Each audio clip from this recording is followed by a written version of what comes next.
Hello hi नमस्कार। वक्त हो चला है जागरण खबरनामा सुनने का। तारीख है 26 जून की और दिन है सोमवार का। चलिए आपको बताते हैं आज दिन भर की तमाम बड़ी खबरें, लेकिन उससे पहले एक नजर सुर्खियों पर। 25 राज्यों में 2 दिन भारी बारिश का अनुमान। हिमाचल के मंडी में लैंडस्लाइड। चंडीगढ़ मनाली हाईवे पर 10 किलोमीटर लंबा जाम लगा। जम्मू में बोले रक्षा मंत्री, जरूरत पड़ी तो बॉर्डर पर जाकर मारेंगे। आतंकी हमलों के बाद पीएम ने 10 मिनट में स्ट्राइक का फैसला लिया था। 28 हफ्ते की प्रेग्नेंट नाबालिग को अबॉर्शन की इजाजत नहीं। बॉम्बे हाईकोर्ट ने कहा प्रेगनेंसी खत्म करने पर भी बच्चा जिंदा पैदा होगा। पहलवानों का ब्रजभूषण के खिलाफ आंदोलन खत्म करने का ऐलान। साक्षी, विनेश और बजरंग बोले अब लड़ाई सड़कों पर नहीं कोर्ट में लड़ेंगे। पाकिस्तान फौज के कई अफसर बर्खास्त। 9 मई को हिंसा में इमरान समर्थकों की मदद का आरोप। भारत की तारीफ करें ओबामा। पूर्व रिलीजियस फ्रीडम कमिश्नर बोले अमेरिका भी परफेक्ट नहीं। मोदी का दौरा शानदार और यादगार रहा। बाजार में 100 रुपए किलो बिक रहा टमाटर। मई में 5 रुपए किलो थी कीमत। एक महीने में 1900% दाम बढ़े। Lucknow university admission 2023 UG entrance exam स्थगित। यूजी पीजी प्रोग्राम में एडमिशन के लिए रजिस्ट्रेशन डेट 4 जुलाई तक बढ़ी। नवाज ने सुनाया गैंग्स ऑफ वसीपुर के सेट का किस्सा। बोले पहले दिन मैं अल्पचीनो बनकर पहुंचा था। अनुराग ने बुरी तरह डांटा। Jhulan Goswami MCC world cricket committee में शामिल। इंग्लैंड की हीथर नाइट और ओवेन मॉर्गन का भी नाम। अब खबरें विस्तार से।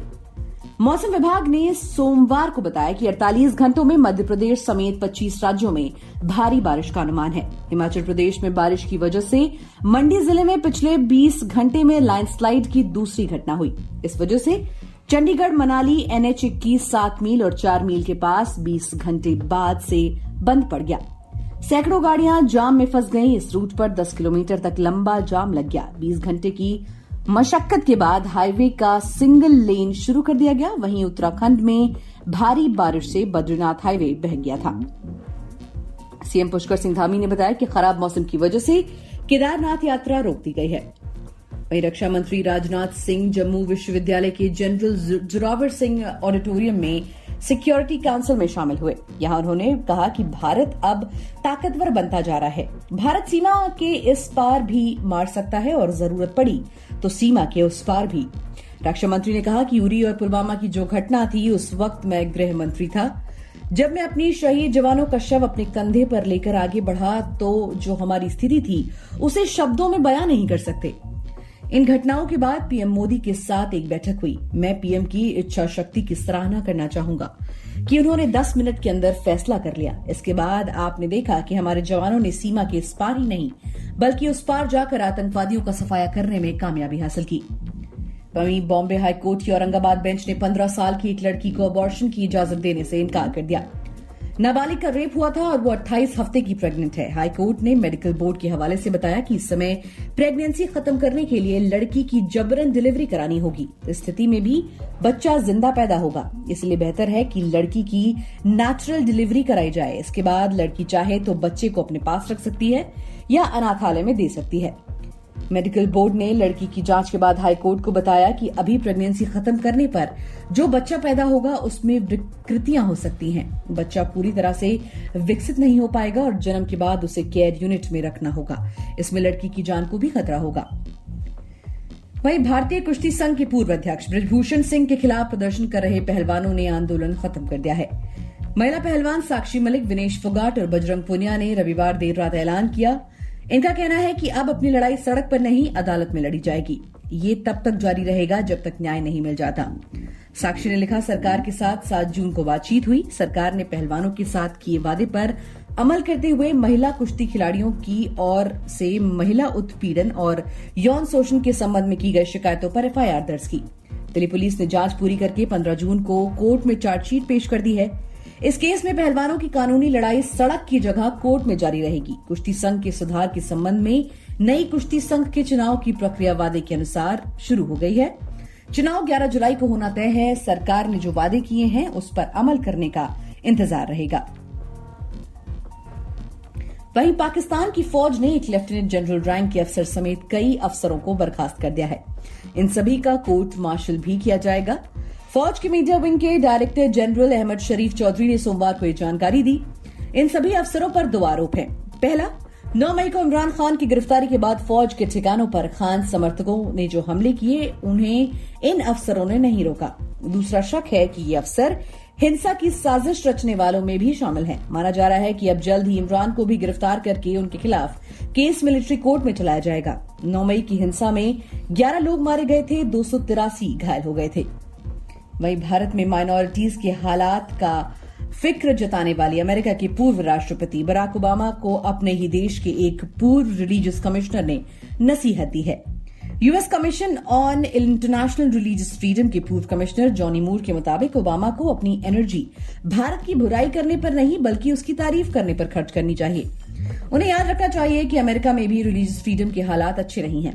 प्रधानमंत्री नरेंद्र मोदी की हालिया अमेरिका यात्रा के दौरान एक इंटरव्यू में ओबामा ने भारत में अल्पसंख्यकों की स्थिति पर सवालिया निशान लगाए थे।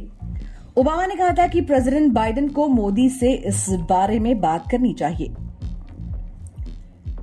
वहीं देश के ज्यादातर बाजारों में टमाटर की कीमत 100 रुपए प्रति किलो के पार निकल गई है। होलसेल मार्केट में टमाटर 65 से 70 रुपए प्रति किलो में बिक रहे हैं। एक हफ्ते पहले होलसेल मार्केट में टमाटर 35 से 30 रुपए किलो बिक रहे थे।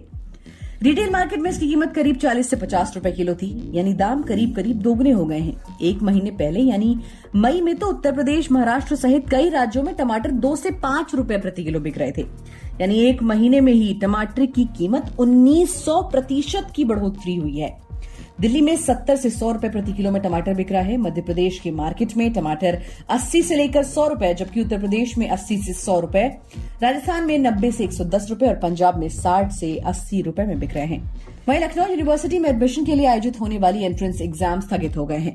इस यूनिवर्सिटी के यूजी और पीजी प्रोग्राम में एडमिशन के लिए रजिस्ट्रेशन की डेट आगे बढ़ गई है। छात्र लखनऊ यूनिवर्सिटी यूजी एडमिशन 2023 के लिए ऑफिशियल वेबसाइट lkouniv.ac.in पर अब 4 जुलाई तक रजिस्ट्रेशन कर सकते हैं। लखनऊ यूनिवर्सिटी के अधिकारियों ने बताया कि अंडर ग्रेजुएट एंट्रेंस टेस्ट यानी यूजीईटी 2023 को भी अगली सूचना तक स्थगित कर दिया गया है। इससे पहले एलयू यूजी प्रवेश परीक्षाएं 30 जून से 6 जुलाई 2023 के बीच आयोजित की जानी थी।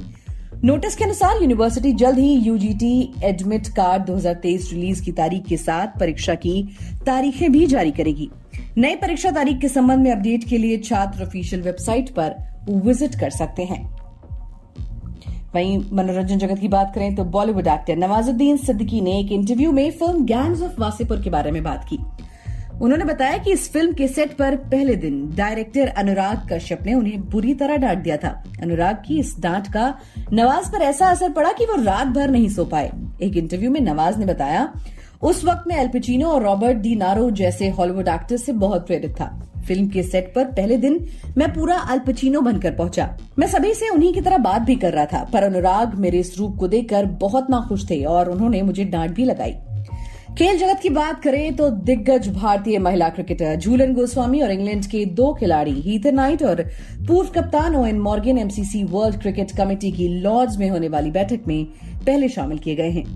क्लब ने सोमवार को इसकी जानकारी दी। डब्ल्यूसीसी की मीटिंग आने वाले सोमवार और मंगलवार को एशेज टेस्ट मैच के पहले होगी। एमसीसी क्रिकेट के नियम बनाती है और समय समय पर इसमें बदलाव भी करती है। मेलबोर्न क्रिकेट क्लब आज से साल 1987 में अस्तित्व में आया था। इसका हेडक्वार्टर इंग्लैंड के लॉर्ड्स मैदान में है। आईसीसी के आने से पहले एमसीसी के नियमों पर ही क्रिकेट खेला जाता है। आईसीसी आज भी एमसीसी के नियमों पर ही चलता है। एमसीसी अभी भी क्रिकेट के नियम बनाता है, लेकिन वो आईसीसी से होकर ही गुजरते हैं। एमसीसी ने डब्ल्यूसीसी की स्थापना 2006 में की थी। इसमें दुनिया भर के वर्तमान और पूर्व अंतर्राष्ट्रीय क्रिकेटर और अंपायर शामिल हैं। खेल से जुड़े मुद्दों पर चर्चा करने के लिए साल में 2 बार बैठक करते हुए एमसीसी और डब्ल्यूसीसी इंटरनेशनल क्रिकेट कमेटी के लिए काम करते हैं। दोस्तों, इसी के साथ आज के लिए फिलहाल इतना ही। देश और दुनिया की बाकी खबरों को जानने के लिए सुनते रहिए जागरण खबरनामा।